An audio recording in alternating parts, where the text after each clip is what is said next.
Bucha, Ukraine. New images show atrocities in the city outside of Kiev. Bodies in the street, crumpled cars and burnt buildings. Hundreds of men, women, and children feared to have been killed, buried in a mass grave.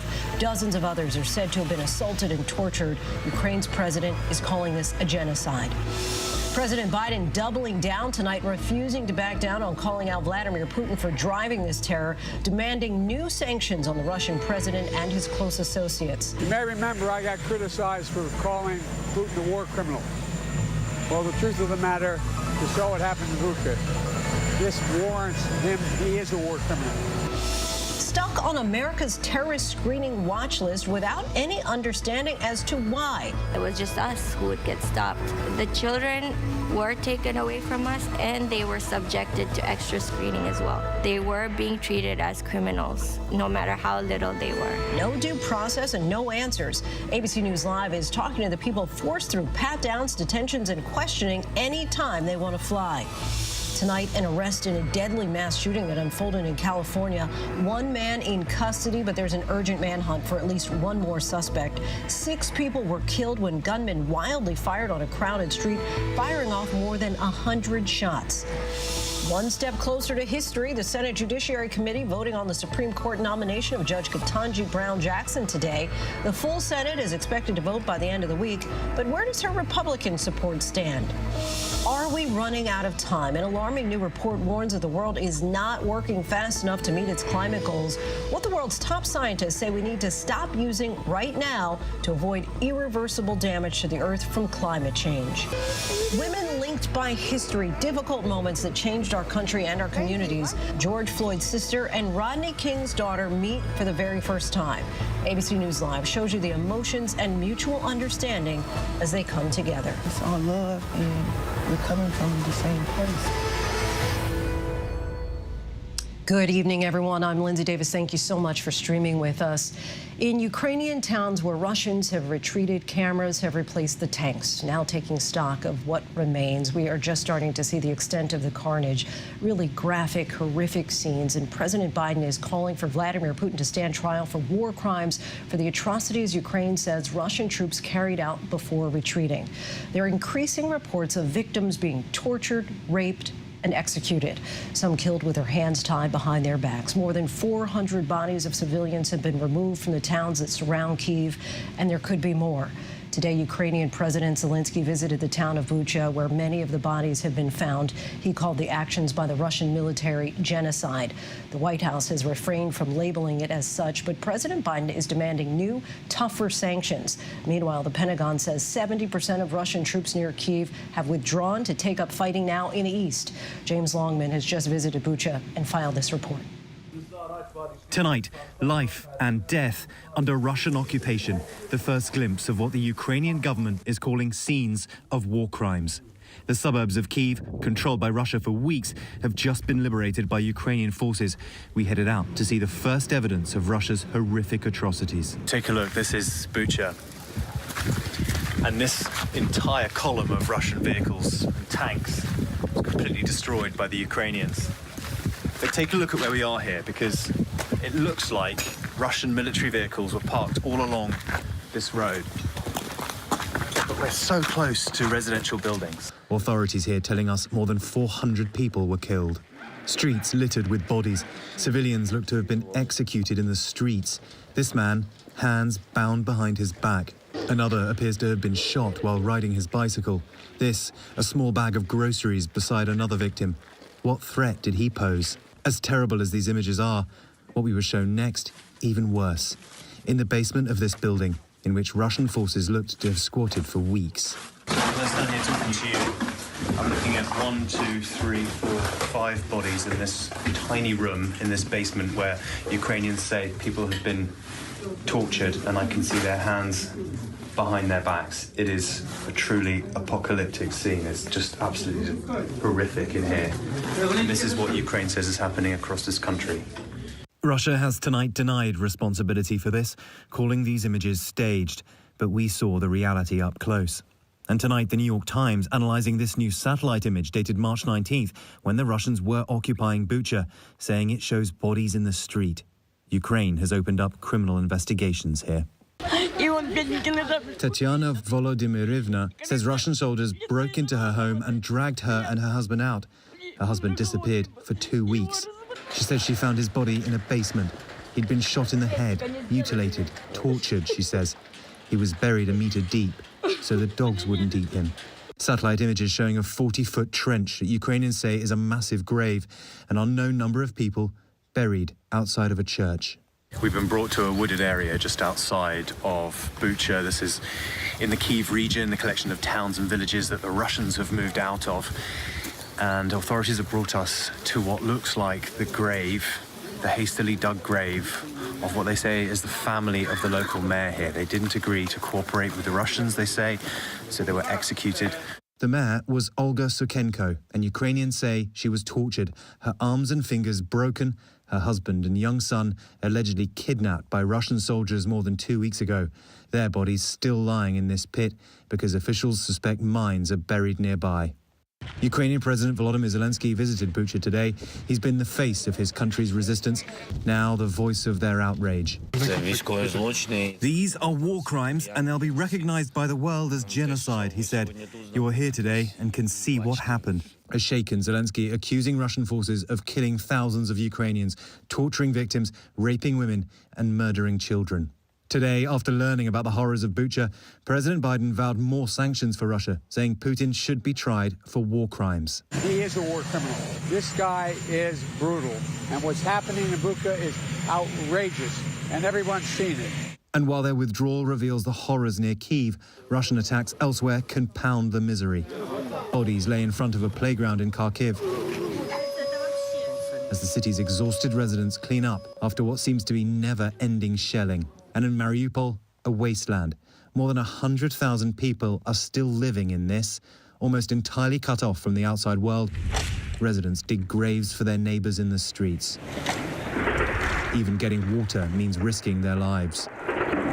And back in Bucha tonight, the one site residents welcome. Ukrainian forces back in control of their streets. This officer saying, if something is needed, come to us. And that woman answering, thank you, thank you. And those scenes so hard to watch, but at the same time so hard to look away. James Longman joins us now back in Kiev again. And James, the White House says new sanctions on Russia are coming this week, but Russia says that those horrifying scenes out of Bucha were staged. You, of course, saw the devastating reality today.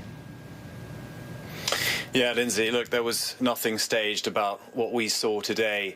And really, you know, we just got a sense of a Russian military out of control, what were likely young men just running wild in that area where you saw there. We went down to the basement. That was what was a summer camp.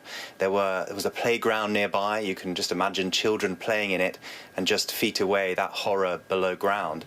But all around us, there were just signs of the Russian invaders running wild. Like I say, cars smashed up. They had been driving around the compound repeatedly, burning bonfires, drinking. This was a military which was completely out of control.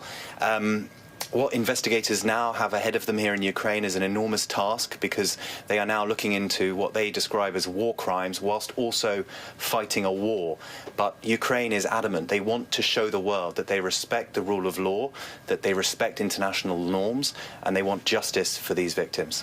Lindsay? James Longman, just incredible work, what you are showing the world. Our thanks to you. And let's bring in our Chief Global Affairs anchor, Martha Raddatz now. Martha, on these war crime allegations, the Biden administration said today that they believe that these were not some rogue actions by Russian soldiers. Explain what the White House and Pentagon are saying about what we've seen in Bucha. Well, the Pentagon and the White House saying they're absolutely certain this was not some random act of violence by renegade Russian troops taking things into their own hands.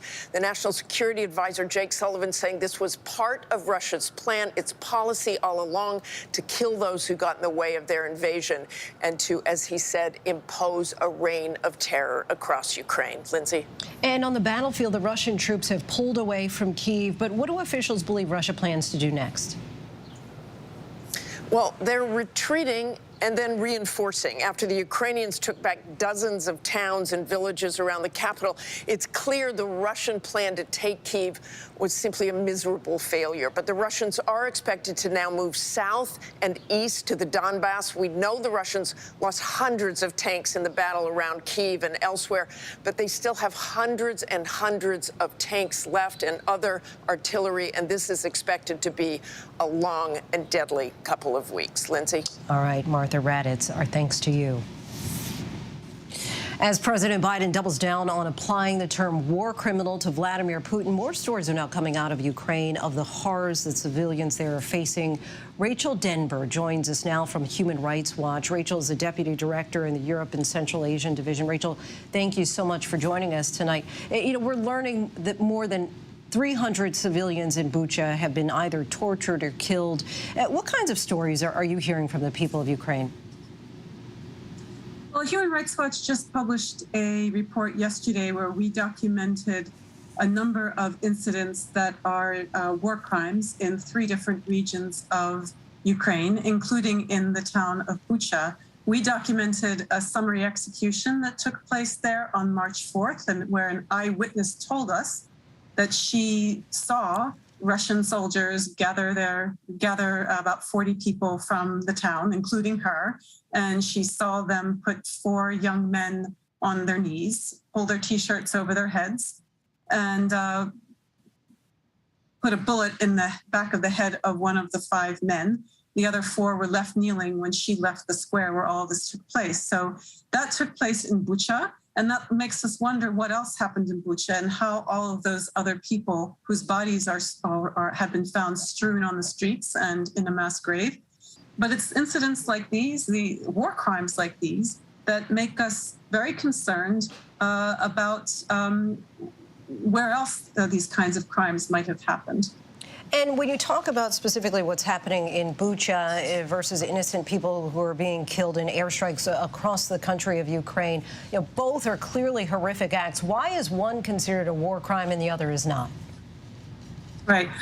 Well, a war crime is a serious violation against civilian or non-combatant, that is to say, a combatant who might have laid down his or her arms, that is carried out with intent, where there is criminality, and it's carried out with intent or with wanton disregard for the protected status of civilians or other non-combatants. So many of these incidents of indiscriminate bombing and shelling that we have documented and that other organizations have documented in other parts of Ukraine, in Mariupol, in Chernihiv, in Mykolaiv, in Kiev, and other places as well. Some of those are, they're violations of international humanitarian law, in other words, the Geneva Conventions, but some of those may also rise to the level of war crime, right? What the difference is with some of the bombing and shelling that takes place, it can be challenging to demonstrate intent, which is required for something to rise to the level of a war crime. How do you document a war crime? What's the process? Well, for some things like summary executions, rape, torture, threats of summary execution. I mean, we interview people who are witnesses. We interview them at great length. For our report, we interviewed them, some on the phone, some face to face. We interviewed them for a very long time and got all the details. For incidents of bombing and shelling, we interviewed victims and witnesses.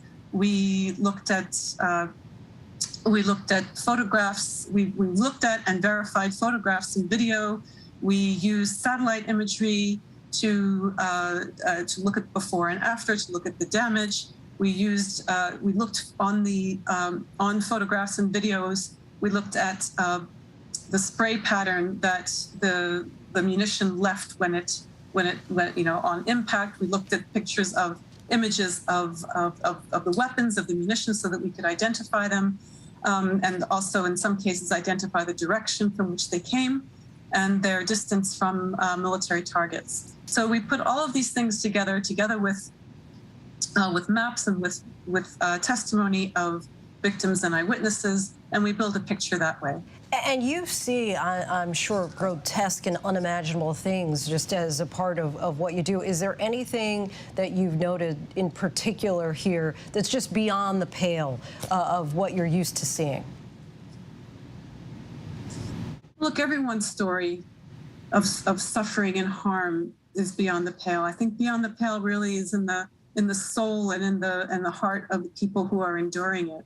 And so every time you hear a story about someone who's lost their son, their daughter, their mother, their father, that's beyond the pale. I can't imagine what it was like for the woman who my colleague interviewed, who stood there and watched these soldiers put these 5 men on their knees and pop one of them in the back of the head. How do you survive that? How do you unsee that? Mm-hmm. How do you not let that haunt you for the rest of your life?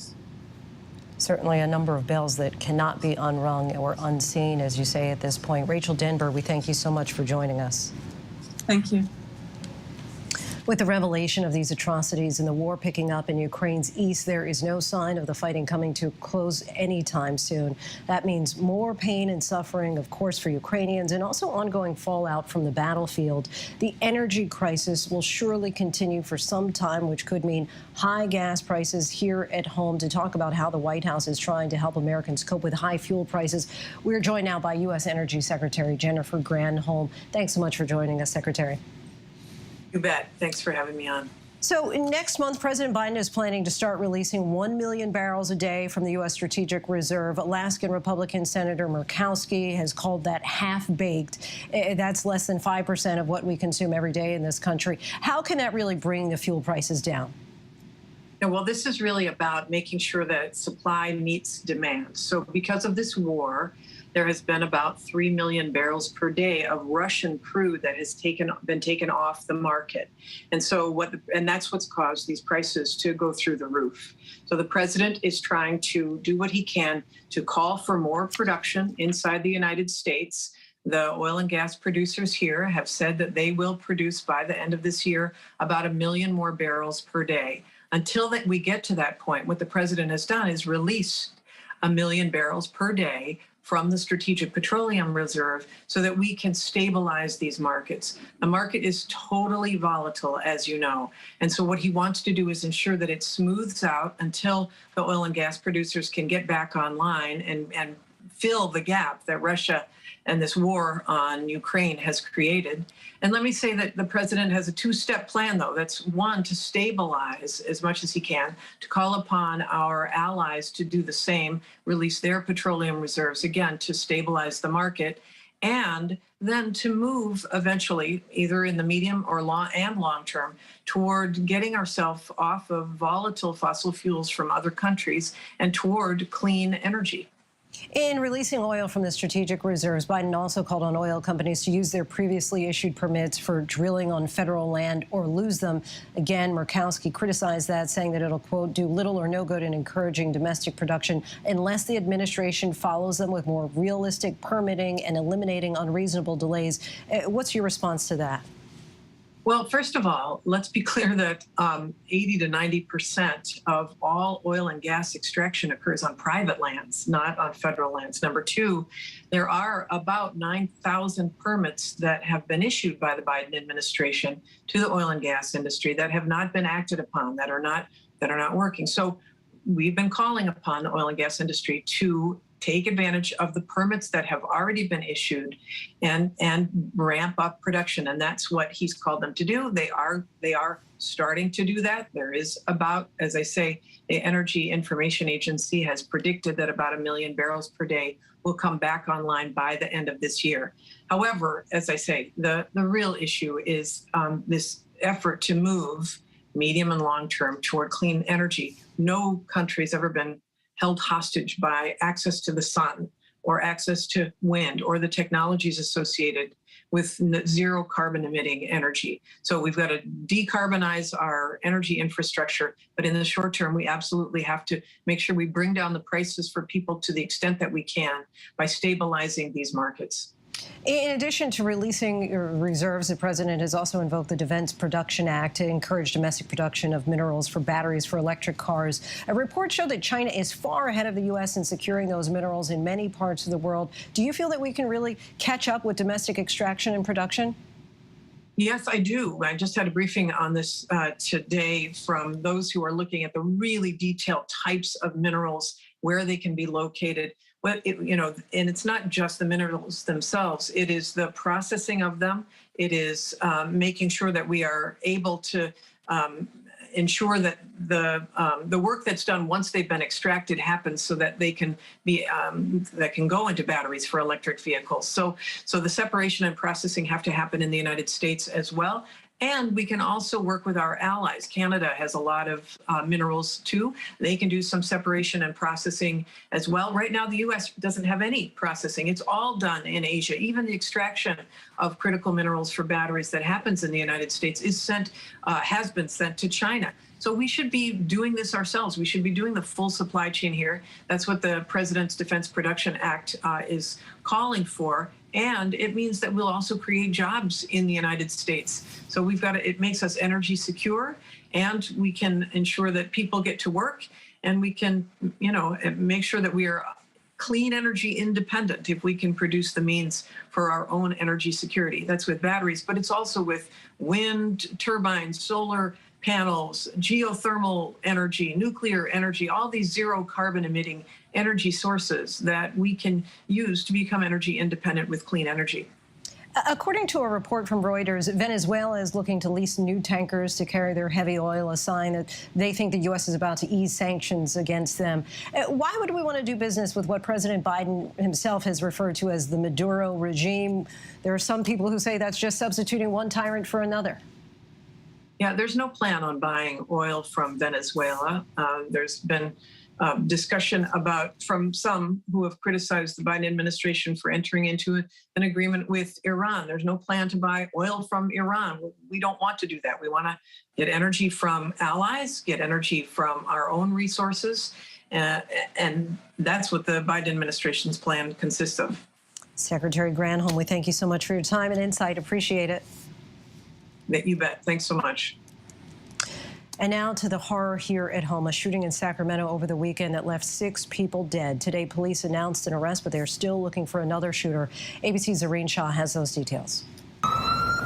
Tonight, at least one suspect is in custody after a mass shooting that left 6 dead and another 12 wounded in downtown Sacramento.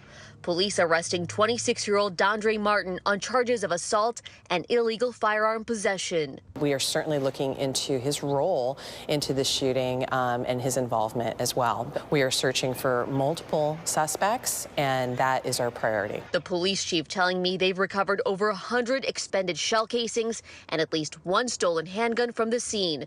A second handgun retrieved at a residence overnight. Just after 2 Sunday morning, police say multiple shooters opened fire after a large fight near a row of nightclubs. Officers on duty in the area hearing the gunshots, quickly providing medical aid, calling for backup. 3 walk-in gunshot wound victims. I copy that. We need more units over there. Multiple people rushed to area hospitals with injuries. Today, authorities confirming the identities of the 6 killed. The youngest, Yamil Martinez Andrade, had just turned 21. Her family inconsolable. Also killed, 29-year-old Devazier Turner and his cousin, 38-year-old father of 3, Sergio Harris. You just can't even believe that this has happened. No, it's like a nightmare. Yeah. No, I can't believe it. I don't think any parent can believe something that happened to one of their children. A reality no mother or parent wants to ever have to experience. Zareen Shah joins us now. Zareen, we know that it's still early on into the investigation, but do police have any idea what the motive could have been? Yeah, Lindsay, you know what? You heard that mother right now. She has so many questions, too, but there is still so much that we don't know. For example, was this a targeted or a random shooting? Were the shooters also victims? Regardless, President Biden is calling on Congress to act. Lindsay? Zareen Shah, our thanks to you. We pivot to politics now, and the battle to confirm Supreme Court nominee Katanji Brown Jackson. The Senate Judiciary Committee held a key vote on her nomination today. ABC's congressional correspondent Rachel Scott on Capitol Hill for us. Rachel, what was the partisan breakdown like in today's vote? Well, it was a deadlock in the Senate Judiciary Committee today. Now, this committee is split. 11 Republicans, 11 Democrats. All 11 Democrats voting for Judge Jackson's nomination to move forward. All 11 Republicans voting against it. You had Senator Lindsey Graham, who actually voted to confirm Judge Jackson's nomination to the D.C. Circuit. Well, today he says if Republicans were in charge, she wouldn't have even made it this far. You had Senator Cory Booker really criticize a lot of the Republicans' lines of attacks, coming forward to say, how qualified does a person have to be? But look, the reality here is that all Republicans can do is slow down this process, but they cannot stop it. Democrats have the votes they need to move this nomination forward and to confirm Judge Jackson to the Supreme Court, Lindsay. And Rachel, we know Senator Susan Collins from Maine has said that she would support Judge Jackson. Are any other GOP senators expected to back her? Yeah, well, big news tonight here on Capitol Hill. Just moments ago, Senator Lisa Murkowski and Senator Mitt Romney both came out and say that they will now support Judge Jackson's confirmation to the Supreme Court. This is the bipartisan support that the White House, that the president was really hoping for. That brings the total number of Republicans now to 3. The White House is certainly hoping for more than that. It will be narrow, but at least they will have some Republicans voting to confirm Judge Jackson. Lindsay? This is what they wanted all along. All right, congressional correspondent Rachel Scott, thanks so much. A dire warning tonight from the UN panel on climate change. Scientists now say we only have 3 years to stop coal, oil, and natural gas emissions from rising, or the effects of extreme weather, the sea level, and the food and water supplies will accelerate rapidly. Here's ABC's chief national correspondent, Matt Gutman. Tonight, humanity is running out of time and options, according to a blistering new UN climate report. The nearly 3,000-page document by 278 climate scientists warning we need to cut emissions as quickly as possible, by about half within 8 years, to avoid catastrophic climate change. We are on a pathway to global warming of more than double the 1.5-degree limit agreed in Paris. But high-emitting governments and corporations are not just turning a blind eye, they are adding fuel to the flames. This as Russia's invasion of Ukraine has sent energy prices skyrocketing, prompting the U.S. to tap 180 million barrels of its strategic oil reserve. Tonight, that report recommending a phasing out of fossil fuels and fossil fuel infrastructure replaced by renewable energy. And while a rise of 1.5 degrees centigrade may not sound like much, it's enough to put major cities underwater and trigger unprecedented heat waves, extinction, and famine, the kind David witnessed in Madagascar last year, which left more than 100,000 children facing severe malnutrition. And in the Amazon last year, we saw the kind of freak weather phenomena the report warned about. We're in the heart of what should be the pristine Amazon, and right over our shoulders is a sandstorm. That is just mind-boggling. And Matt Gutman joins us now. Matt, what needs to be done at this point to see real change happen? Massive action, according to that UN report. They say that climate crisis is still avoidable, but not through incremental change. They are calling for things like restructuring cities, overhauling transportation systems around the world, improving the efficiency of agriculture, and pulling massive amounts of carbon from the air, Lindsay. All right, Matt Gutman, our thanks to you. And when we come back, a sharp spike in egg prices as farmers and other agricultural workers rush to contain an outbreak of bird flu. But up next, they're subject to pat-downs, extensive questioning, and hours-long detentions, but they've never had a trial. What do you do if you're one of the people on America's terrorist screening watch list and you believe you're being punished simply because of your faith? With so much at stake, so much on the line, more Americans turn here than any place else. ABC News World News Tonight with David Muir, America's #1 most watched newscast, now streaming on ABC News Live. It was a scary time. In the 70s, you had multiple bodies showing up in Los Angeles. There were so many murders happening. You had to have a name for it, serial killer. There was a human head in there. This was premeditated evil. We have this clock. This person is going to do this again. It's me against the killer. Who's going to win? We'll see who laughs last. What came next was unlike anything they had ever seen. Admit it, these days, what you need to know seems to change just about every day. What is it that you really want to know, need to know? To help you not just get through your day, but to make the most of it. Feel smarter. Feel better. Feel happier. Well, how about a third hour of Good Morning America? GMA 3, what you need to know. Now streaming on ABC News Live. It's all about you. The hottest views in daytime are happening right here. We talk about things on this show that people don't talk about. That I can't wait to see. Honest takes from strong women. We need all hands on deck, and we need it right now. This is the time to speak out. Unafraid to get real. We stick by our points of view. We're all seeing it differently, and that's the beauty of The View. And that's why the most watched #1 daytime talk show is The View. Now streaming on ABC News Live. Is that the gun? That's not the gun. What is it? I won't ask you again then.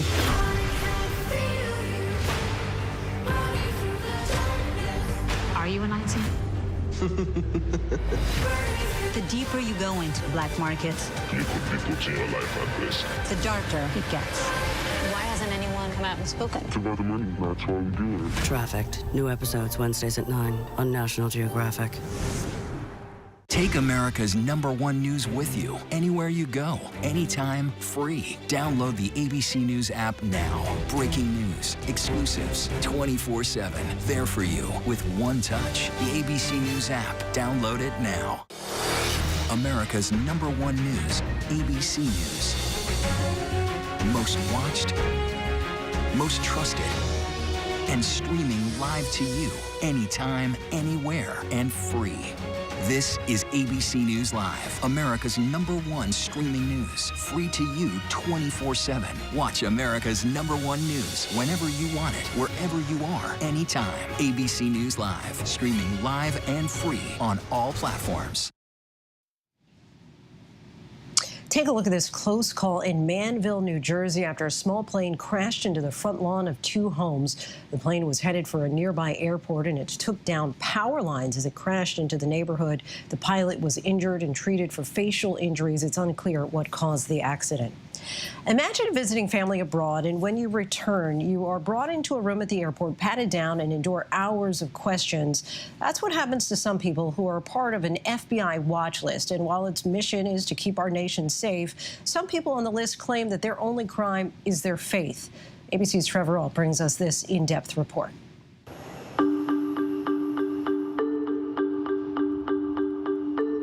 They're subject to pat-downs, hours-long detentions, and extensive questioning, but they've never had a trial. They are the many people on America's terrorist screening watch list. It just ended up becoming this traumatic thing for us to ever fly again. I decided not to enroll a semester at Harvard because this had gone out of hand. My kids were having nightmares every night. Zainab Merchant is a mother of 4 and a U.S. citizen, and she spent years on the watch list with no answers. She and her family were first detained by American officials in 2016, coming back to the United States from a wedding in Canada. My husband was questioned for quite a while, and I was holding the baby, and then it was my turn. We were there overnight. All I remember is maybe we're gonna die today because, you know, I don't know why this is happening to us. From that moment onwards, it was just scare tactics after scare tactics. The federal watch list was created in response to the September 11th attacks. There is no due process for people added to it, nor any official way to find out who has been added. But we do know over the past 20 years, the list has grown to the point that now, according to the ACLU, an estimated 1.6 million people are on it. And unlike the no-fly list, which outright prevents people from flying, the watch list does permit people to fly. They're just subjected to extra security, sometimes extensively, when either flying or crossing the border. The Terrorist Screening Center says people on the watch list are known to be or reasonably suspected of being involved in terrorist activities. But Zainab says the only thing she's guilty of is being Muslim. They have somebody following us the entire time, from the security all the way to the boarding gate.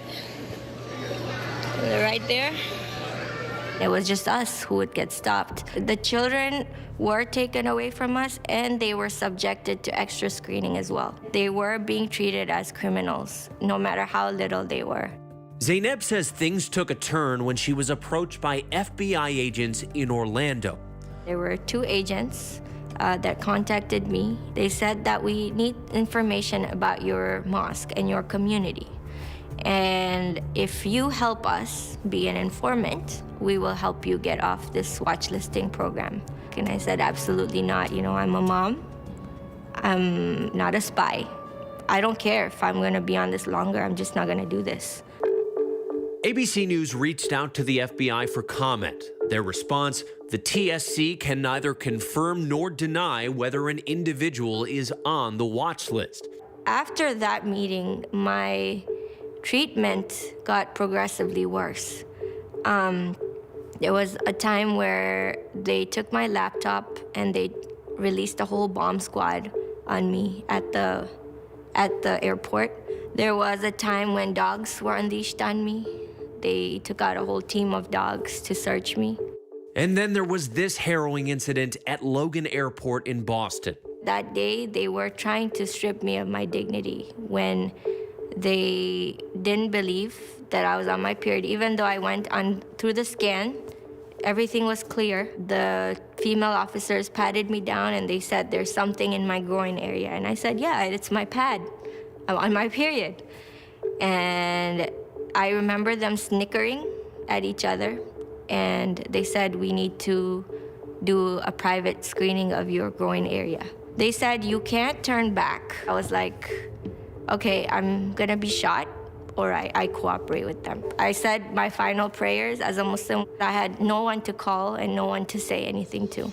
It's that feeling of utter helplessness, and just, I was ready to die. And they removed my pants and they saw the blood everywhere, and they quickly just scurried out of the closet. There are many others like her. 69-year-old Abdul Qadir Nur, who goes by Inu, is also a U.S. citizen and also on the watch list. He's done humanitarian work with the UN in his native Somalia and all over the world. That work requires him to travel frequently, but every time he does, his boarding passes are marked with these 4 S's. It means secondary security screening selection. In addition to extensive questioning, he says every time he travels, his electronics get confiscated. This is how the government sent back his phone.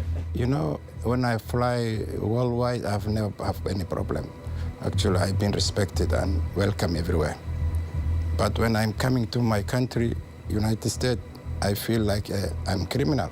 Have you ever been convicted of a crime? No. Have you ever been charged with a crime? No. Have you ever been investigated for committing a crime? No. According to TSA, a typical enhanced screening process takes 10 to 15 minutes. But Inu and Zainab say they've both missed flights due to secondary questioning at airports, even when they arrived 3 to 4 hours early. Inu has now filed a lawsuit with the Muslim civil rights group CARE in hopes of removing himself from the watch list. That process, even if it's successful, could take years. It's possible that he gets removed from the list and never finds out why he got put on it. While the watch list is largely shrouded in secrecy, the government and some experts insist it's a necessary security tool to protect the United States from further terrorist attacks. The terrorist threat facing the United States after 9/11 was from Al-Qaeda and then ISIS and their affiliates, and that was from one side of the Muslim sort of world. We still need a watch listing system and enterprise.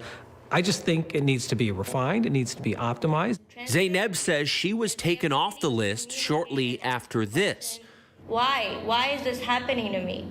Is it because I'm Muslim? Is it because of my name? She was invited to a closed-door meeting between the FBI, TSA, and members of the Muslim community in Orlando.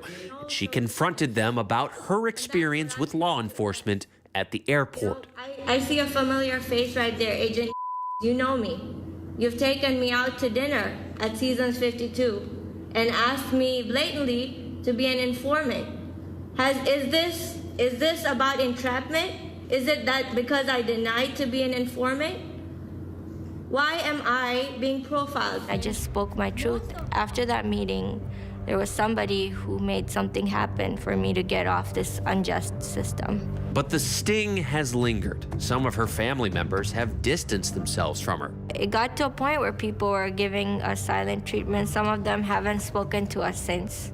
This thing took a lot away from us. But she's now using her experience as a reason to help others. Since she was taken off the watch list, she's earned a master's degree in journalism from Harvard, and she wants to shed light on this issue. I don't fear this anymore. It also built me up to be that voice for people who don't have any. Even though I might be off the system, I am not really free until every one of them gets justice. Our thanks to Trevor for that. Still ahead here on Prime, has the situation stabilized in our nation's airports after hundreds of airline cancellations over the weekend? That American Marine on a hunger strike in a Russian jail has been moved. We have the latest on Trevor Reed's condition. And do you have your summer travel plans ready? Apparently, people are going all out, and the travel industry is being more than accommodating. We take a look by the numbers. But first, our tweet of the day from Fortnite. That game harnessing the generosity of the gaming community in order to raise tens of millions of dollars to help the victims of the war in Ukraine.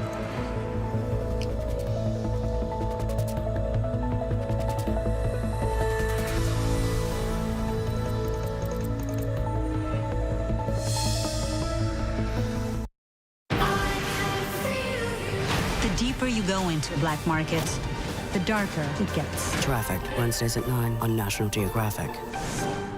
Right now, with so much at stake, Sunday mornings, this is the place. Taking on all the tough questions. Straightforward reporting. No spin, no hype, no bull. Thank you for making ABC's This Week with George Stephanopoulos the #1 Sunday morning news show versus the competition. Welcome to This Week.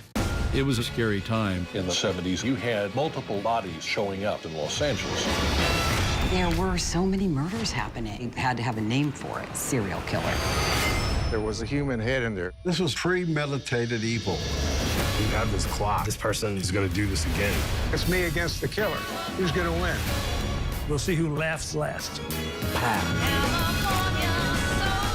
What came next was unlike anything they had ever seen.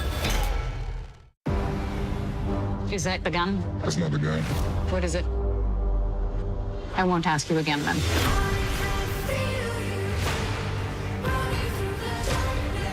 Are you a Nazi? The deeper you go into black markets, You put people in your life like this. the darker it gets. Why hasn't anyone come out and spoken? It's about the money. That's all we do. Trafficked, new episodes Wednesdays at 9 on National Geographic. These days, with so much going on, it's hard to keep up. While others are recapping yesterday's headlines, We're bringing you the right now. This is the busy border crossing. Steel barricades, another strike. The Right Now look at the day ahead, how it affects you and your family. Record high gas prices. the threat of cyber warfare. Is peace possible? World News Now beginning at 2 a.m. Eastern, followed by America This Morning. America's #1 early morning news. Streaming here on ABC News Live. Take America's #1 news with you anywhere you go, anytime, free. Download the ABC News app now. Breaking news, exclusives, 24/7. There for you with one touch. The ABC News app. Download it now. I risked my life. If I was caught, they would have put a bullet in my head. That would have been one of the most deadly acts of domestic terrorism ever in the United States. He put himself in jeopardy for us. Welcome back. According to a report from Expedia, 2022 will be the year of the GOAT, the greatest of all travels. As pandemic fatigue reaches a fever pitch, travel experts say Americans are going to pull out the stops and spend big this summer. Here's a look at premium travel by the numbers. 85% of Americans are expected to travel this summer. That's according to the U.S. Travel Association. The group says some 48% plan to take 2 weeks or more off for travel, and 68%, that's the number of Americans Expedia says are planning to go big with their next trip, splurging more on international travel, and travel is already surging. Flight bookings jumped 600% between January and February, according to travel search site Skyscanner. Airlines, meanwhile, are increasing premium services to cash in on all the craze. $17,000, that's a dizzying figure that you need to shell out if you want to book a spot in Singapore Airlines' new first-class suite from New York to Singapore with a layover in Frankfurt. It measures 50 square feet and is equipped with a 32-inch touchscreen. The suite is out of reach for almost all of us, but it does show just how much a select few are willing to spend to travel in the lap of luxury. And we still have lots to get to here on Prime tonight. Elon Musk already had 80 million Twitter followers, so why did he feel the need to buy a large stake in the company itself? And linked by the history books, what happens when Rodney King's daughter and George Floyd's sister meet for the very first time? But first, a look at our top trending stories on abcnews.com.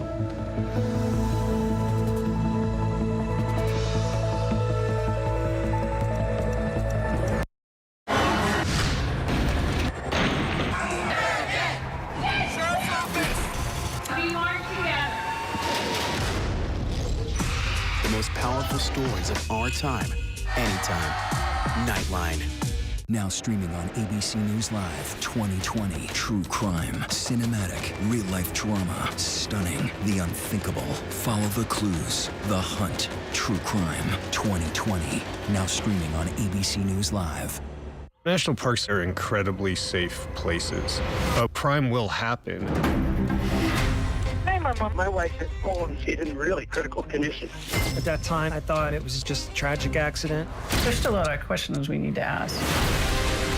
There were small things that didn't totally add up. This is 2 lives for Harold that have died now. I was shocked. Something's not right.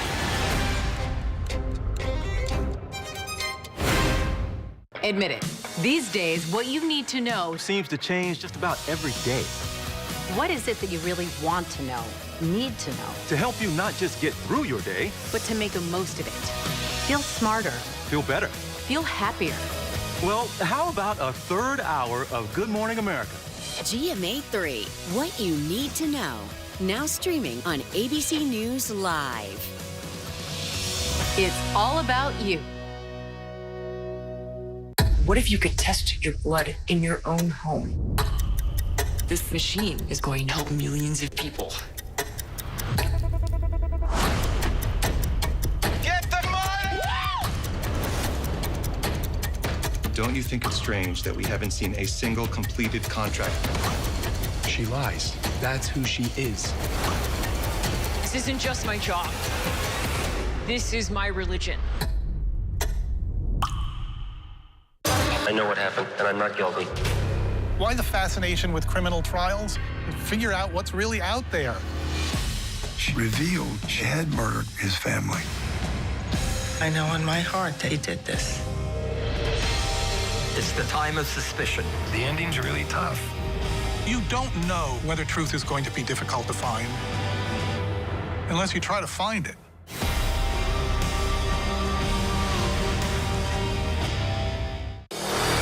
America's #1 news, ABC News. Most watched, most trusted, and streaming live to you anytime, anywhere, and free. This is ABC News Live, America's #1 streaming news, free to you 24/7. Watch America's #1 news whenever you want it, wherever you are, anytime. ABC News Live, streaming live and free on all platforms.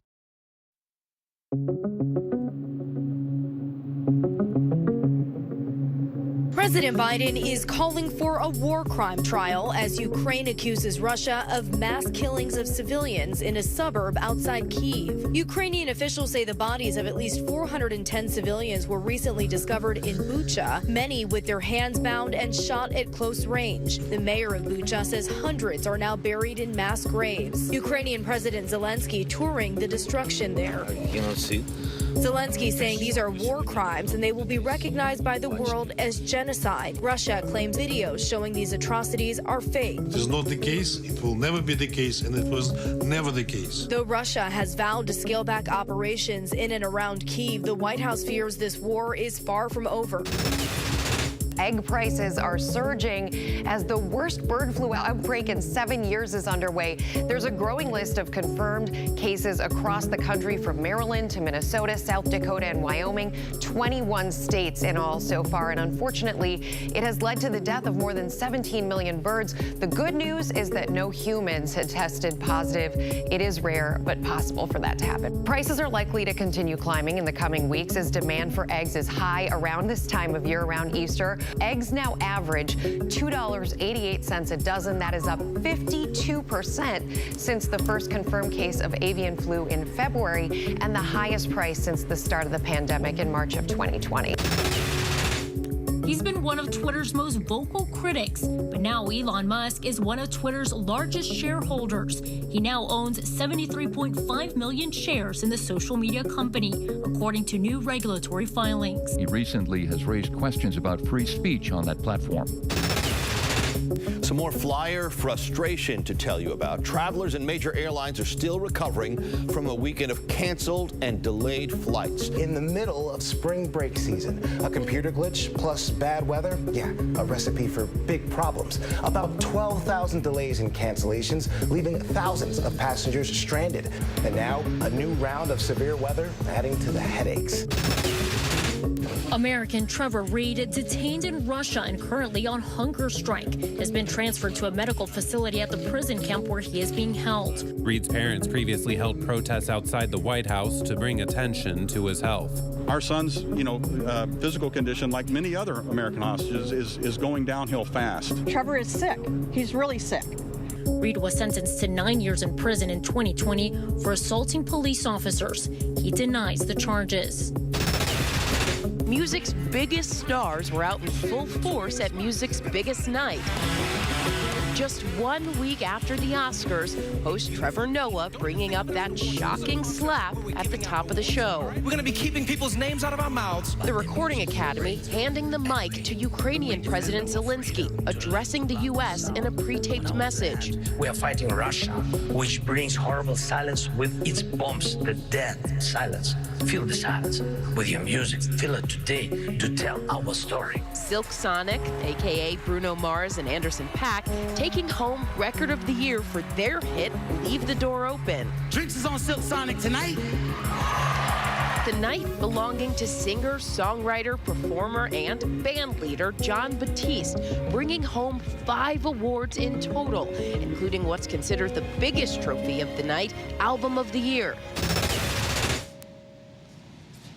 Welcome back. Next to 2 women linked by 2 incredibly difficult moments in American history, George Floyd's sister and Rodney King's daughter met for the first time recently, and our cameras were there as they continue to try and grapple with the emotional fallout from when violence at the hand of law enforcement strikes a family member. Here's ABC's Faith Abube. Hi, Bridget. How you doing? This warm, sisterly hug. So beautiful. Thank you. Likewise. Between Laura King and Bridget Floyd at the National Museum of African American History and Culture, kicking off the first in-person meeting of these daughters of the movement. I'm honored to meet her. It's an honor for me to hug her. The moment bringing some comfort, but also serving as a harsh reminder of their individual lingering pain. You don't know what you're going to say, or you don't know how you're going to feel. It's all love, and we're coming from the same place. The 2 women involuntarily linked by their relatives' stories of police brutality, stories now on display here for the world and for their families to see. It's a sad trauma bonding thing. It's like, we shouldn't have to go through that. My father didn't die that night. However, 90% of him died that night. Decades before today's Black Lives Matter movement, it was the brutal police beating of Laura King's father, Rodney King, following a high-speed chase in Los Angeles that angered a community, setting off days of violent and deadly protests after the 4 police officers caught on grainy bystander video were acquitted. It's been, I guess we're up on 31 years since your father's beating, but you say you haven't healed. Not at all. That's something that you can't get used to it. I was 7 during the beating, I was 8 during the riots. Do you remember the first time you saw him after the incident? I did not recognize him. Literally, his eye socket was like completely gone. I was terrified because I didn't understand, like, why would anybody do that? Bridget Floyd, George Floyd's sister, says she was in middle school when she heard about King's story. When Mr. Rodney King died, and I didn't think that it would still be going on. I definitely had no idea that it would knock on my front door. Convicted police officer Derek Chauvin killed George Floyd on May 25, 2020. The world watching on video as Chauvin kneeled on his neck on the streets of Minneapolis for nearly 9 minutes, killing him. What hurts me the most is that they act as if they did not hear him. He was pleading. I feel like they took something very, very special. He was in a transition of his life. He was turning into a butterfly. And they didn't give him a chance to fly. Floyd's death sparking massive protests, cries for racial justice, and for an end to police brutality echoing through streets across the country. We should not be here 30 years later. We're having the same conversation. You were around the same age as her niece was when she lost her dad. That changed the world. What do you say to her after what you went through? I am hopeful because she knew who her dad was before the world introduced her to her dad. So that's something she will carry, regardless of what they say, in the love that her dad gave her. Quite the poignant meeting there. Our thanks to Faith for that. And before we go tonight, our image of the day. Take a look at these children jumping into the arms of their dad after he came back from fighting to defend a Ukrainian town. And that is our show for this hour. Be sure to stay tuned to ABC News Live for more context and analysis of the day's top stories. Thanks so much for streaming with us.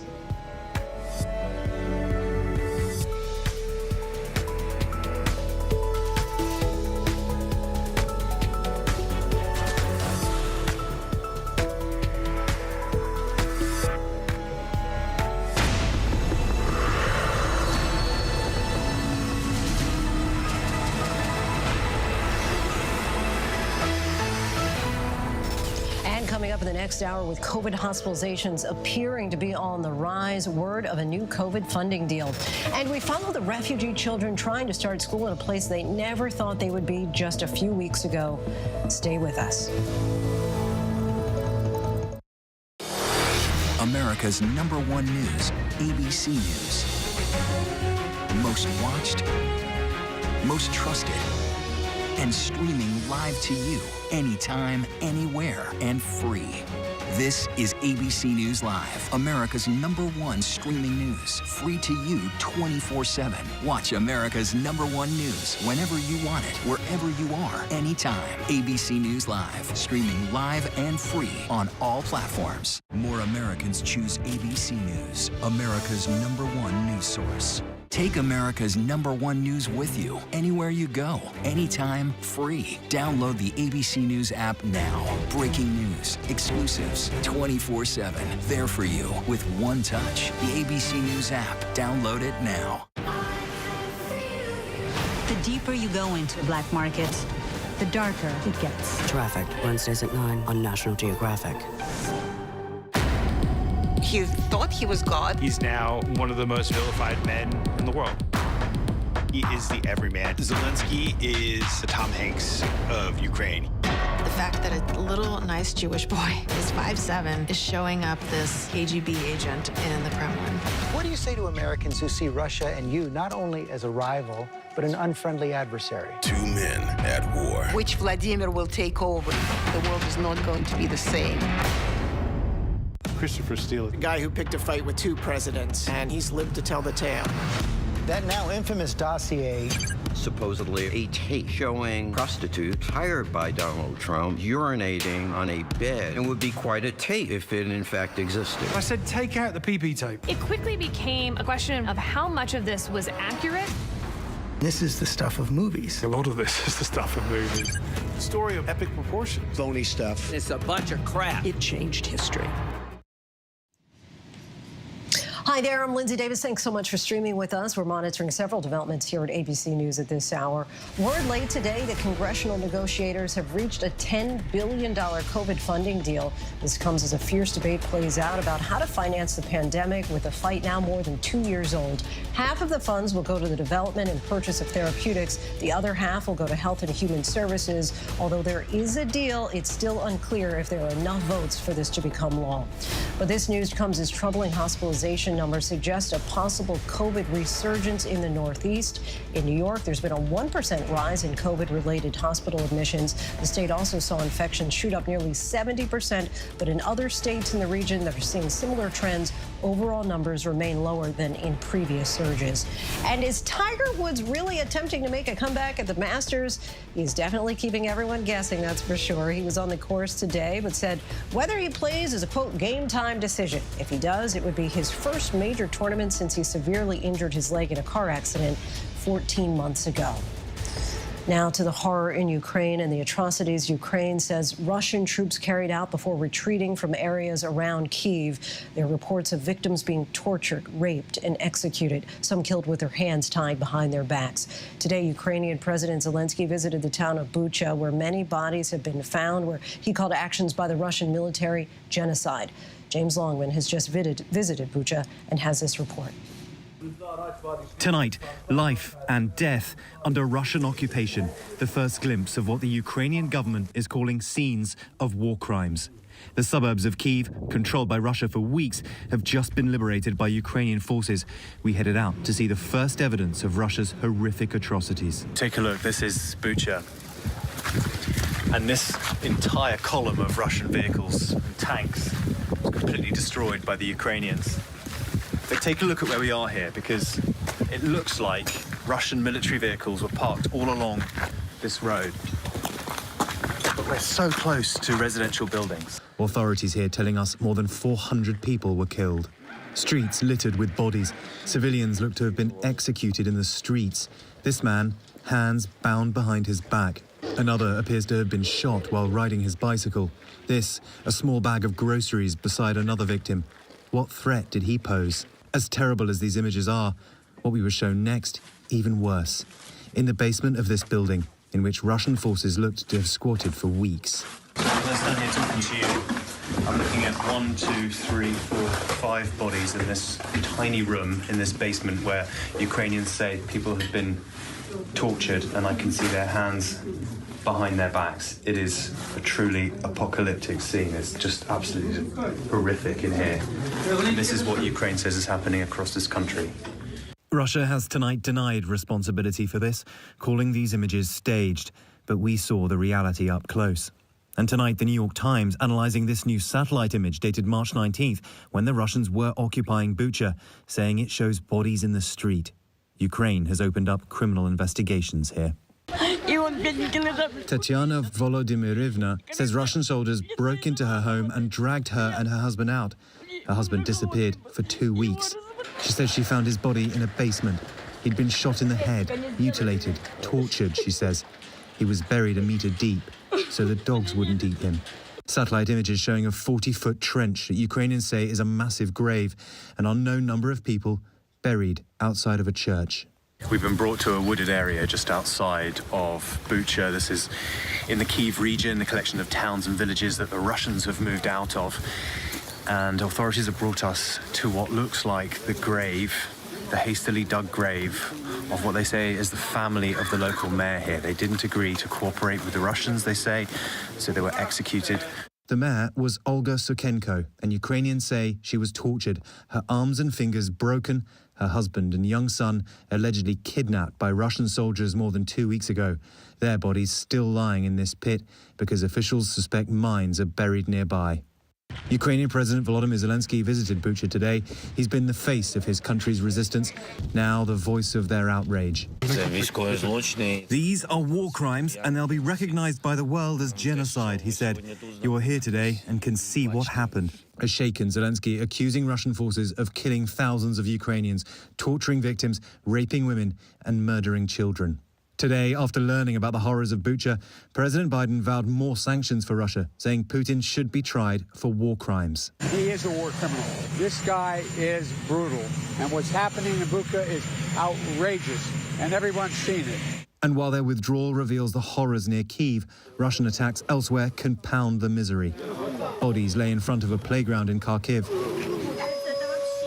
as the city's exhausted residents clean up after what seems to be never-ending shelling. And in Mariupol, a wasteland.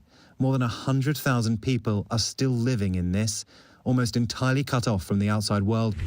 Residents dig graves for their neighbors in the streets. Even getting water means risking their lives.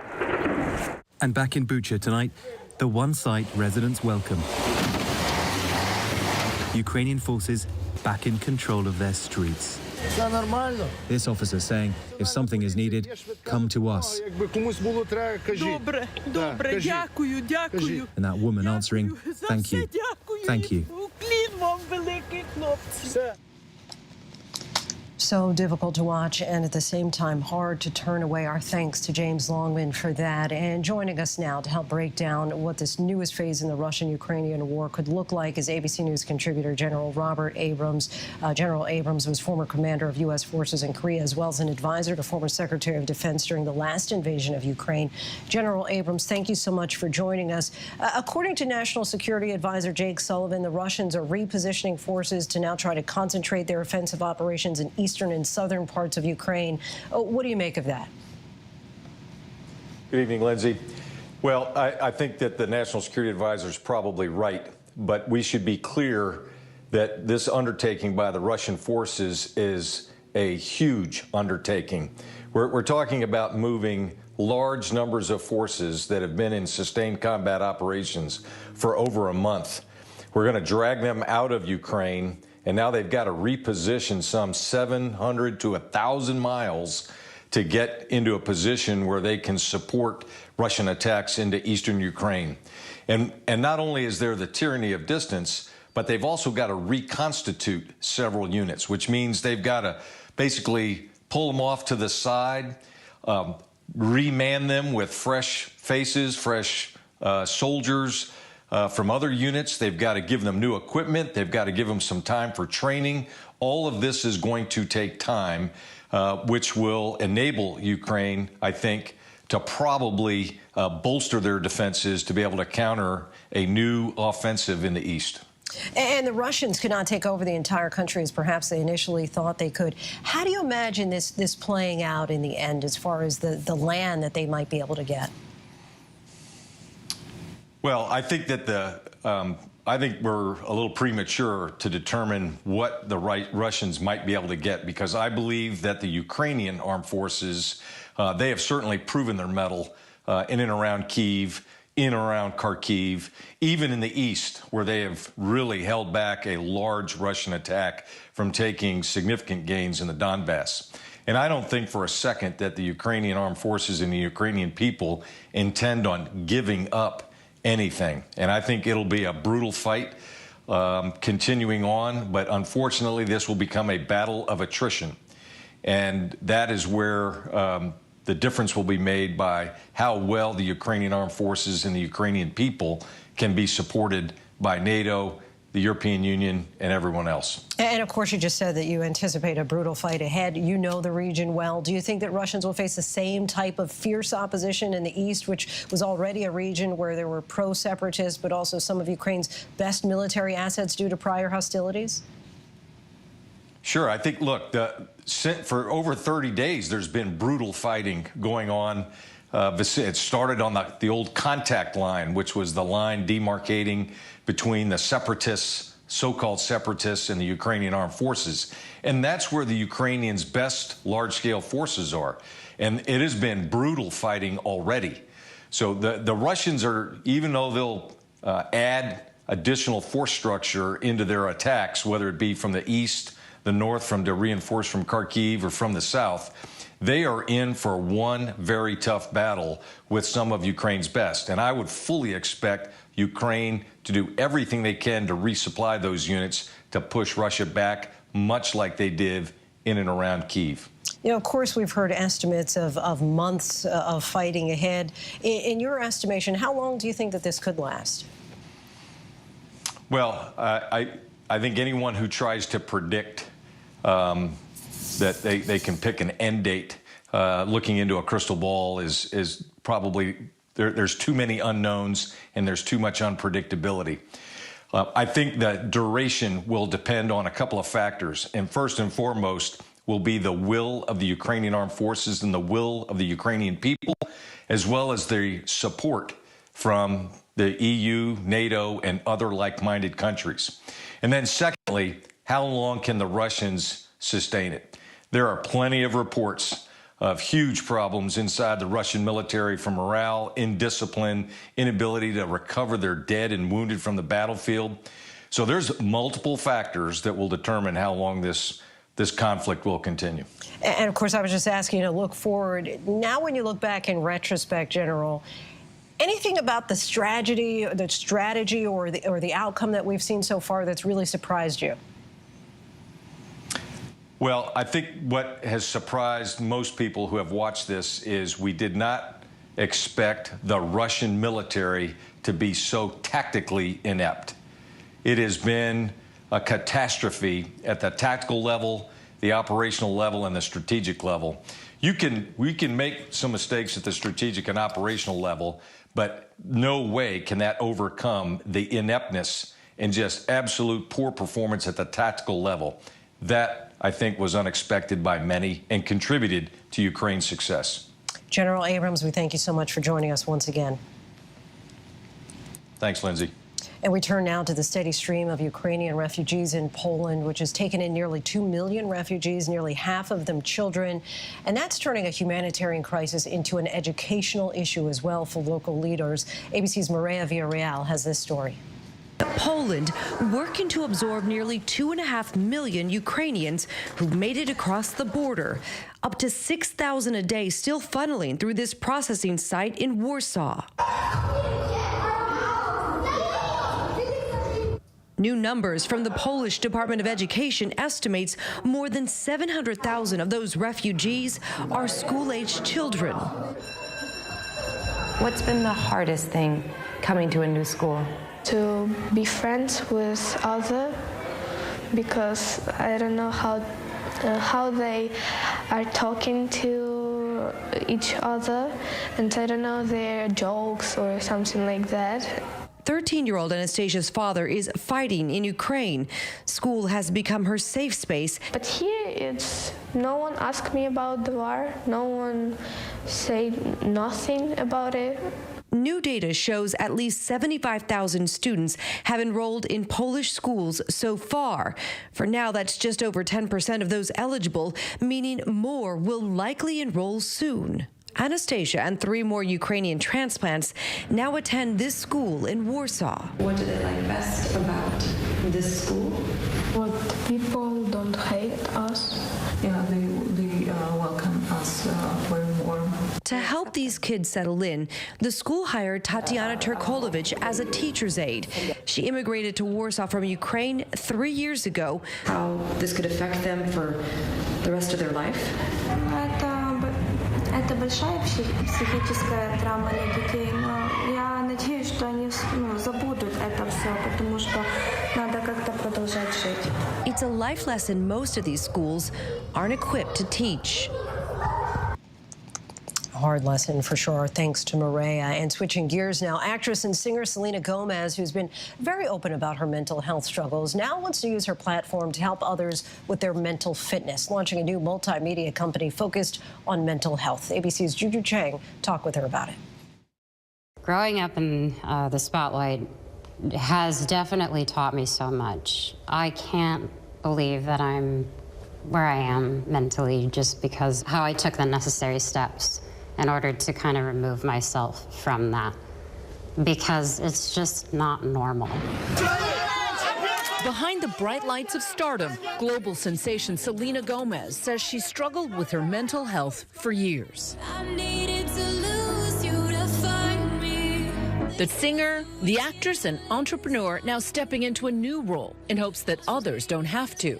I really want people to be understood and seen and heard. It's okay to not be okay. Selena teaming up with her mother, Mandy Teffy, and 26-year-old businesswoman Daniela Pearson to launch Wondermind, a mental health multimedia company. The digital platform providing expert-backed content and resources free of charge to help destigmatize these conversations. This is for anyone with feelings who wants to feel understood and loved and cared about. You should be working on your mental fitness just like you work on your physical fitness. If I'm known for anything, I hope it's simply just for the way I care about people. And those days where I don't want to get out of bed, if I had something like Wondermind, even if it took me a minute to get into it, it's just there. And there's something that's really comforting about that. That vulnerability endearing to Selena's 309 million Instagram followers, making her one of the most followed people in the world. But while Selena helps her team curate her content, she's not the one posting. One of the other things you've talked about in the past is taking a scrolling break. Yeah. You literally stepped away from Instagram. I haven't been on the internet in 4.5 years. What does that do to detox your life? It has changed my life completely. I am happier. I am more present. I connect more with people. It makes me feel normal. The three women all candid about their own mental health journeys. I have ADHD with trauma, lots of trauma to deal with. I would have rather not been on this earth than anybody know I had OCD. And Selena, who in 2020 revealed she was diagnosed with bipolar disorder. It was really freeing to have the information. It made me really happy because I started to have a relationship with myself. And I think that's the best part. Like I've probably been the happiest I've ever been. My mom knows. This struggle in mental health, it just feels like it's everywhere. It is everywhere. I mean, everybody, especially with the pandemic, are experiencing emotions and feelings and this emptiness that they're not used to navigating and having to carry. As a mom, watching your daughter struggle, what advice do you give to other moms? To listen and just do the work alongside the child. Like, that's gonna make me cry. But like, you have, do the work with them. You have to learn how to speak to them the way that they're needing to be spoken to, love them the way they need to be loved. I was parenting her in a way that I needed to be parented when I was younger. That wasn't working for our relationship. And so we had to learn how to recommunicate with each other. And it's been amazing ever since we took the time. Beyond launching Wondermind, Selena has her sights on the summer, which marks the return of her hit Hulu show, We will not be going quietly. Only Murders in the Building. To be able to work with Steve and Marty is honestly a dream because they've set the bar so high for me. And another major milestone, her 30th birthday. I couldn't be more thrilled to just step into this chapter alone, independently, strong, confidently. That's all I really want. You know, I'm excited. Already accomplished so much and continuing to do so. Our thanks to Juju for that. And still to come, the pro-Beijing lawmaker whose actions brought hundreds of thousands into the street in Hong Kong in protest makes an announcement about her political future. And everything and a whole lot more you ever wanted to know about a black hole. It was a scary time. In the 70s, you had multiple bodies showing up in Los Angeles. There were so many murders happening. You had to have a name for it, serial killer. There was a human head in there. This was premeditated evil. You have this clock. This person is going to do this again. It's me against the killer. Who's going to win? We'll see who laughs last. What came next was unlike anything they had ever seen. America's #1 news, ABC News. Most watched, most trusted, and streaming live to you anytime, anywhere, and free. This is ABC News Live, America's #1 streaming news, free to you 24/7. Watch America's #1 news whenever you want it, wherever you are, anytime. ABC News Live, streaming live and free on all platforms. National parks are incredibly safe places, but crime will happen. Hey, Mama. My wife has fallen. She's in really critical condition. At that time, I thought it was just a tragic accident. There's still a lot of questions we need to ask. There were small things that didn't totally add up. This is 2 lives for Harold that have died now. I was shocked. Something's not right. Now streaming on ABC News Live 2020. True crime, cinematic, real-life drama, stunning, the unthinkable. Follow the clues, The Hunt. True crime 2020. Now streaming on ABC News Live. Take America's #1 news with you, anywhere you go, anytime, free. Download the ABC News app now. Breaking news, exclusives, 24/7. There for you with one touch. The ABC News app. Download it now. Welcome back. We're tracking several headlines around the world. Nearly 100 migrants were rescued off Spain's Canary Islands. At least 4 of them were taken to the hospital on stretchers to receive treatment. This group is just the latest of several islands off the coast of West Africa to become the main destination in Spain for migrants trying to reach Europe. A rights group said more than 4,400 migrants, including at least 205 children, were lost at sea trying to reach Spain in 2021. Hong Kong leader Carrie Lam, who survived massive protests against her government in 2019 and oversaw the implementation of a tough national security law that clamped down on dissent, said she will not seek a second term. Speculation had swirled for months about whether she would seek another term, but she said that her decision had been conveyed to the central government in Beijing last year and was met with respect and understanding. Her successor will be picked in May. At least 12 prisoners died and another 10 were injured during a gang confrontation at a prison in Ecuador. The government says gang disputes over drug trafficking are behind this attack, disputes that killed 316 inmates last year. Several relatives of the inmates have been holding outside the prison grounds for hours, waiting for any information from the authorities. There were no reports of escaped inmates, according to authorities. With increased interest in space in the past year, civilian space travel now becomes a reality. We wanted to take a look at a phenomenon in the universe that's long captivated the imagination, and that's the occurrence of black holes. Astrophysicist and Professor Jana Levin has devoted her career to the exploration of black holes, and her new book, The Black Hole Survivor Guide, breaks down the fundamental science behind black holes for all the non-scientists out there like myself. Jana, thanks so much for joining us Thanks today. so much for having me. So Great to be here. Let's start with the basics. Yeah. What's a black hole? You know, a lot of people call a black hole the thing that forms a black hole. So we often talk about a star that's very heavy, that begins to collapse under its own weight at the end of its life cycle. And if it's massive enough, its death state will be a black hole. The star collapses, and it leaves behind a region where not even light can escape. It's so strongly condensed. But the star is actually gone. It leaves behind what we call this event horizon, where not even light can escape, as like an archaeological record in space-time. The star itself continues to fall. So if you go up to what we call a black hole, there's really nothing there. It's just a shadow on the sky. It's actually a region of empty space. And why is it important that people understand the idea of a black hole? I liken this to having a connection with the universe. We're progeny of the universe. We are part of how the Big Bang happened, part of how stars formed. We know that black holes are plentiful. There's probably going to be something around 1 billion black holes in our own galaxy. We are in orbit around a supermassive black hole in the center of our galaxy. It's over 4 million times the mass of the sun. And we're in orbit around that black hole with our whole solar system, just like we're in orbit around the sun. So black holes actually sculpt our past, and they may have something to do with our future. We're progeny of the universe. It sounds like a very Shakespearean line. Yeah. Tell me about how you compare this to a hologram, black holes to holograms.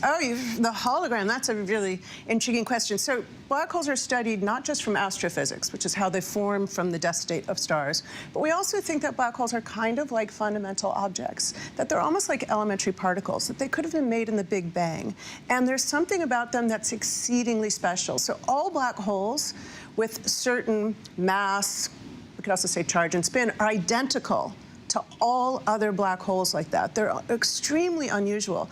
And so, as well as astrophysics, we study them when we're trying to understand the very laws of physics, when we're trying to understand quantum gravity and how theory of matter aligns with theory of gravity. So black holes become a theoretical terrain in which we work this out. The holography theory is the idea that really all that exists is the event horizon of the black hole, and that in some sense the interior of the black hole doesn't exist at all. So there's just this shadow, and on the shadow is all the information about everything that ever fell into the black hole, and it projects an illusion of a three-dimensional object called a black hole.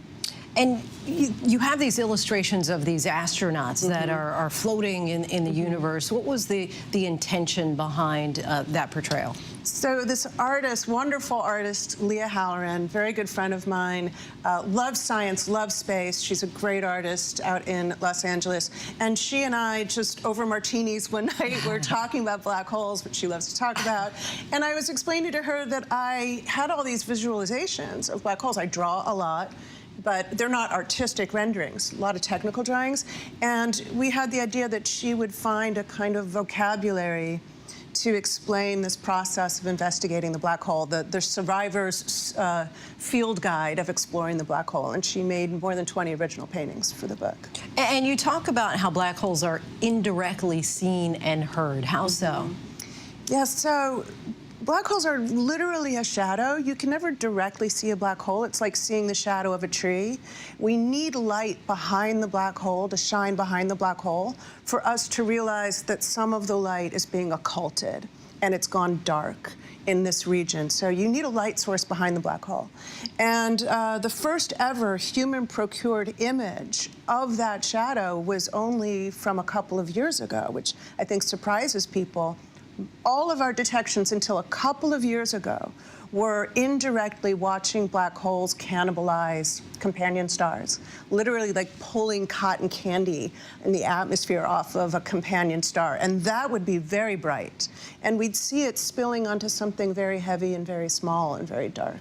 And so the black hole we've always inferred is there by looking at other things. Well, hopefully all of our viewers have gotten this for their cocktail party conversation, because I know you like talking about black holes over martinis. Lastly, what do you hope the viewers take away, or listener, readers take away from your book?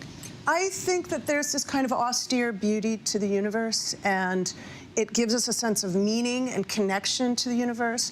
This moment when we all looked at the black hole together, when the Event Horizon Telescope project revealed this portrait of the light behind the shadow of a black hole. 1 billion people around the globe looked together at that moment at a black hole 55 million light years away, over 6.5 billion times the mass of the sun, and we did that together as a species. And I think that there's something deeply transcendent about that.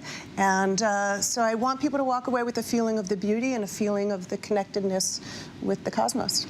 Jana Levin, we thank you so much for joining us tonight. Thanks so much for having me. And Jana's book, Black Hole Survival Guide, is out now wherever books are sold.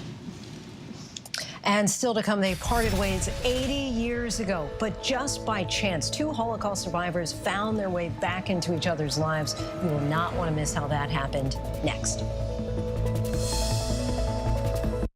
Right now, with so much at stake, Sunday mornings, this is the place. Taking on all the tough questions, straightforward reporting, no spin, no hype, no bull. Thank you for making ABC's This Week with George Stephanopoulos the #1 Sunday morning news show versus the competition. Welcome to This Week. Take America's #1 news with you anywhere you go, anytime, free. Download the ABC News app now. Breaking news, exclusives, 24/7. There for you with one touch. The ABC News app. Download it now. She was diva, drama, money and fame, amazing, the prime housewife. Then suddenly, we've seen a lot of things on The Real Housewives, but we've never seen anyone be arrested. Unpredictable rich woman. Sign me up. Ready for a little GMA-ish promo? Okay, here we go. GMA 7A every day with Robin, George, and Michael. That's how you start the day. Boom! America's #1 news, ABC News. Most watched, most trusted, and streaming live to you anytime, anywhere, and free. This is ABC News Live, America's #1 streaming news, free to you 24/7. Watch America's #1 news whenever you want it, wherever you are, anytime. ABC News Live, streaming live and free on all platforms. It's a chance reunion nearly 80 years after 2 Holocaust survivors from the same labor camp parted ways. Our Whit Johnson has the incredible story of 2 old friends who found each other once again. That was terrible. Hunger was the worst thing in the camp. Sam Ron is a 97-year-old Holocaust survivor. During World War II, he was sent to multiple concentration camps and one labor camp in Poland called Pionki. That camp was hard work, very little food. These are actual photos of him and his family before and after their time in those camps. This is after the war, we survived. Now living in Florida, he was recently the honorary speaker at an event hosted by the U.S. Holocaust Memorial Museum. We emerged from the ashes, from the fires. Sam had no idea what a surprise awaited him. Among the 400 people attending, someone he hadn't seen in 79 years. Jack Waxel heard Sam talk about Camp Pionki and immediately recognized him. And I went to his table and I said, Sam, you are alive. This one guy jumped out from the house there and came over to kiss me. You're my brother, you're my brother. Sam and Jack, both inmates at that same camp, then separated without knowing the other's fate until now. Oh, I was all excited.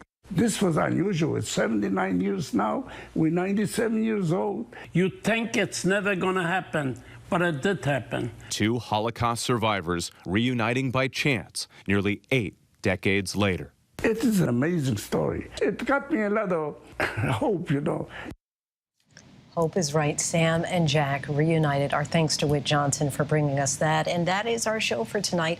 Be sure to stay tuned to ABC News Live for more context and analysis of the day's top stories. I'm Lindsay Davis. Thank you so much for streaming with us. Have a great night.